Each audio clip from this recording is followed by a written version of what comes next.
અંકલેશ્વર તાલુકાના છાપરા ગામ ખાતે બંધ કરાયેલ હાટ બજાર પુનઃ શરૂ કરવાની માંગ ઉઠી છે અને છૂટક ધંધાર્થીઓએ પ્રાંત અધિકારીને આવેદનપત્ર પાઠવી રજૂઆત કરી હતી।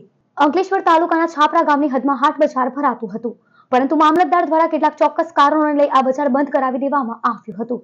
પરંતુ હાટ બજારમાં ધંધો કરીને પેટનું રળતા વેપારીઓ પુનઃ એકવાર હાટ બજાર શરૂ કરવાની માંગ કરી છે અને આ વેપારીઓ દ્વારા પ્રાંત અધિકારીને આવેદનપત્ર પાઠવીને છાપરા ગામે પુનઃ હાટ બજાર શરૂ કરવા માટેની રજૂઆત કરી છે। વધુમાં હાટ બજારના વેપારીઓએ જણાવ્યું હતું કે હાટ બજાર બંધ કરવા અંગેની યોગ્ય તપાસની માંગ પણ કરી છે અને આવનારા સમયમાં ગાંધી ચિંધ્યા માર્ગે આંદોલન કરવાની ચીમકી પણ વેપારીઓએ ઉચ્ચારી છે।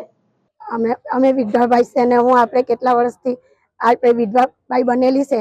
આજે નાના પર રોજી કરતી હતી, મારા છોકરાને જીવન મેં આવી રીતના જ ગાયરું।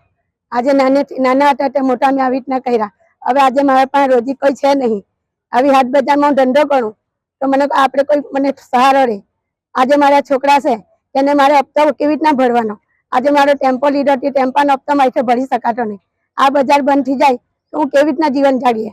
મામલેદાર શ્રી માન્ય સાહેબ અમને જણાવવામાં આવે છે કે અમને રોજગાર આપો। હાટ બજારથી અમારું બહુ જ ખૂબ તંત્ર અમારું અટવાઈ ગયું છે। અમારા ઘરમાં ખાવાના કે કંઈ પૈસા નથી।